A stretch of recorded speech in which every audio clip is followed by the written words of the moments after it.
उत्तरकाशी के सिलक्यारा टनल में rescue operation का आज 11वां दिन। सूत्रों के हवाले से खबर 30 घंटे मिल सकती है गुड न्यूज। सिलक्यारा टनल में फंसे 41 मजदूर। प्रशासन कर रहा है निकालने का हर संभव प्रयास। रात में भी चलाई गई ऑगर मशीन। ऑगर मशीन से 32 मीटर तक का डाले गए पाइप मौके पर तैयार खड़ी है। 41 एम्बुलेंस बढ़ाई जा सकती है संख्या। इमरजेंसी सेवा 108 को भी अलर्ट मोड पर रखा गया है। रेस्क्यू ऑपरेशन में मौजूद है 3 से 4 अंतर्राष्ट्रीय विशेषज्ञ। सतलुज जल विद्युत निगम और ओएनजीसी की टीम भी मौके पर मौजूद। सर्वे का काम पूरा। वर्टिकल ड्रिलिंग के जरिए टनल के ऊपर पहाड़ काटकर बनाई गई प्लेटफॉर्म की जगह टनल की बाईं और माइक्रो टनल बनाने का भी तैयारी। टनल के दोनों छोर के बीच में फंसे हुए मजदूर। सिलक्यारा और बड़कुट दोनों छोर से की जा रही है ड्रिलिंग। मजदूरों के लिए टनल में ऑक्सीजन का भी व्यवस्था की जा रही है। अंदर पहुंचाई जा रही है दवाएं। मजदूरों को हर 1 घंटे में दिया जा रहा है खाना। बीती रात भेजे गए थे खाने में 150 पैकेट। देश के 8 राज्यों से टनल में फंसे 41 मजदूर। मंगलवार को पहली बार कैमरे में कैद हुई थी उनकी तस्वीरें। राजस्थान में प्रधानमंत्री मोदी की ताबड़तोड़ रैलियां। आज डूंगरपुर और भीलवाड़ा में जनसभाओं को कर रहे हैं संबोधित। गृह मंत्री अमित शाह की आज राजस्थान में 3 रैलियां। बाली, जालौर और रानीवाड़ा में जनसभाएं। बीजेपी अध्यक्ष जेपी नड्डा की आज राजस्थान में 2 रैलियां। पहले सीकर और फिर दौसा में करेंगे जनसभा। कांग्रेस नेता सचिन पायलट आज राजस्थान में कर रहे हैं 4 रैलियां। हनुमानगढ़, मुंडावर, शाहपुरा और नीम थाना में जनसभाएं।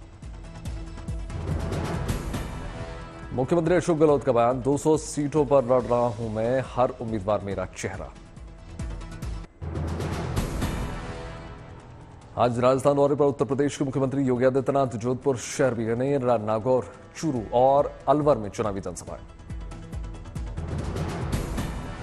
उत्तर प्रदेश के पूर्व डीजीपी सुलखान सिंह की राजनीति में हुई एंट्री। बनाई अपनी अलग पार्टी। बुंदेलखंड लोकतांत्रिक पार्टी का होगा नाम। 2017 में डीजीपी बने सुलखान। अब मध्य प्रदेश और उत्तर प्रदेश के 15 जिलों को मिलाकर बुंदेलखंड को अलग राज्य बनाने की मांग।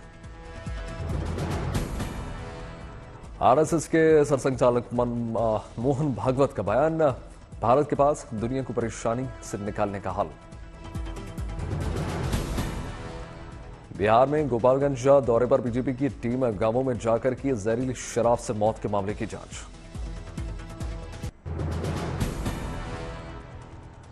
नेशनल हेराल्ड केस में एनफोर्समेंट डायरेक्टोरेट ने कुर्क की करीब 752 करोड़ की संपत्ति मनी लॉन्ड्रिंग मामले में बड़ी कार्रवाई। ईडी की कार्रवाई पर भड़के कांग्रेस अध्यक्ष मल्लिकार्जुन खड़गे। बीजेपी सरकार पर बौखलाहट में कार्रवाई करने का आरोप लगाया। तेलंगाना में भी ईडी की कार्रवाई। स्टेडियम निर्माण मामले में भ्रष्टाचार को लेकर पूर्व क्रिकेटर शिवलाल यादव, अरशद अयूब और हैदराबाद क्रिकेट संघ के पूर्व अध्यक्ष जीवनोद के यहां छापे। विवादों में एआईएमआईएम नेता अकबरुद्दीन ओवैसी। जनसभा के दौरान समय खत्म होने पर रोके जाने पर पुलिस वालों को धमकाने का आरोप। भारत की G20 अध्यक्षता का कार्यकाल पूरा होने से पहले आज G20 वर्चुअल समिट का आयोजन। प्रधानमंत्री मोदी करेंगे संबोधन। चीन के प्रधानमंत्री लेंगे भाग। एनसीईआरटी के सोशल साइंस के स्कूली पाठ्यक्रम में संशोधन को लेकर उच्च स्तरीय समिति की सौंपी रिपोर्ट। कमेटी ने कहा देशभक्ति की कमी की वजह से देश छोड़कर हर साल दूसरे देश जाते हैं हजारों छात्र। इसलिए बच्चों का अपनी जड़ों को समझना जरूरी है। पाठ्यक्रम में संशोधन के साथ ही क्लासरूमों की दीवारों पर संविधान की प्रस्तावना लिखने का भी सिफारिश। एलोपैथिक दवाइयों को लेकर पतंजलि के भ्रामक विज्ञापनों पर सुप्रीम कोर्ट ने लगाई फटकार। का 1 करोड़ रुपए का जुर्माना लगाने की चेतावनी। पतंजलि आयुर्वेद कंपनी को भविष्य में ऐसे विज्ञापन प्रकाशित न करवाने के निर्देश दिए गए। शीतलहर की चपेट में श्रीनगर कोहरे की वजह से कम हुई विजिबिलिटी। तमिलनाडु के कई इलाकों में बदला मौसम का मिजाज, नागापट्टिनम में झमाझम बारिश। तमिलनाडु के ईरोड में देखा सैलाब का नजारा, बारिश के चलते रिहायशी इलाकों में भर गया पानी। प्रशासन की ओर से जारी लगातार प्रयास, बारिश के बाद हालत बेकाबू। बारिश की पुडुचेरी और कराईकल में स्कूलों में छुट्टी की गई। दिल्ली के लोगों को प्रदूषण से नहीं मिल रही है राहत, अभी भी हवा की गुणवत्ता बहुत खराब। राजधानी प्रदूषण की ड्रोन तस्वीरें निकलकर सामने आई, नजर आ रही है स्मॉग की चादर। मुंबई भी प्रदूषण से मुक्त नहीं है, सुबह मरीन ड्राइव पर दिखा स्मॉग। मुंबई प्रदूषण की रोकथाम को लेकर एक्शन में प्रशासन, एंटी स्मॉग गन से किया जा रहा है पानी का छिड़काव। उत्तर प्रदेश के कानपुर में देखा प्रदूषण का असर, सुबह नजर आई स्मॉग की चादर। प्रदूषण के खिलाफ सुनवाई में सुप्रीम कोर्ट की सख्ती, पूछा पराली जलने से रोकने के लिए क्या कुछ किया गया। दिल्ली का जवाब, हरियाणा से धुआं आ रहा है। सुप्रीम कोर्ट में पंजाब सरकार का जवाब, पराली जलाने वालों से 2 करोड़ रुपए जुर्माना वसूला जाएगा, 1000 एफआईआर दर्ज हुई। चेन्नूर से कांग्रेस के उम्मीदवार ची विवेकानंद के घर और दफ्तर पर आईटी की छापेमारी। छिंदवाड़ा में प्रत्याशी की जीत, हार पर लगी 10 लाख रुपए की शर्त, लेटर वायरल। कर्नाटक में परोठा सावरकर विवाद, बीबीजीपी ने सुवर्णा सौदा पर सावरकर की तस्वीर हटाने की योजना बनाने का आरोप लगाया। पटियाला में नवजोत सिंह सिद्धू की प्रेस कॉन्फ्रेंस, पूरी पंजाब सरकार लोगों को मूर्ख बना रही है। सोनीपत में प्लॉट की रजिस्ट्री न होने से नाराज ग्रामीणों ने किया अनोखा प्रदर्शन, हनुमान चालीसा का पाठ करके विरोध जताया। दरभंगा में डॉक्टर्स ने एक दिन की हड़ताल की, ओपीडी ठप होने की वजह से मरीजों में बड़ी परेशानी। पुणे में डॉक्टर की पिटाई के विरोध में सैरसा के निजी और सरकारी डॉक्टर्स ने हड़ताल। संभव में वाहन चेकिंग के दौरान गौ तस्कर और पुलिस की मुठभेड़, 2 को लगी गोली, 2 आरोपी फरार।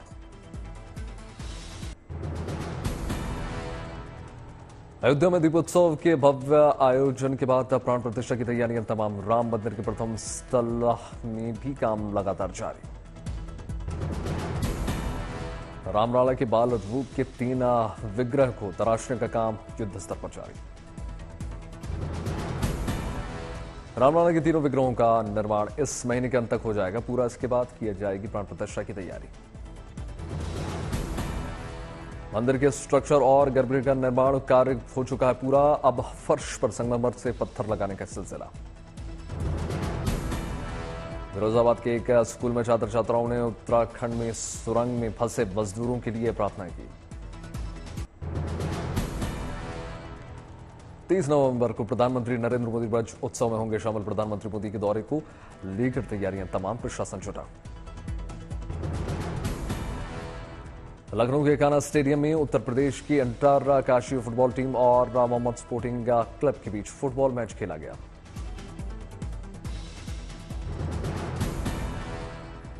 सूरत में दुनिया की सबसे बड़ी व्यवसायिक इमारत में हीरा कारोबारियों के ऑफिस की शुरुआत, इस बिल्डिंग में 4000 से ज्यादा ऑफिस कार्यरत होंगे। गोवा में नाबार्ड राज्य क्रेडिट सेमिनार 2024 का उद्घाटन, मुख्यमंत्री प्रमोद सावंत ने समारोह को संबोधित किया। श्री रामलला मंदिर की प्राण प्रतिष्ठा के लिए निमंत्रण पर विश्व हिंदू परिषद ने गुफा मंदिर में की कलश पूजन, हनुमान चालीसा का भी पाठ।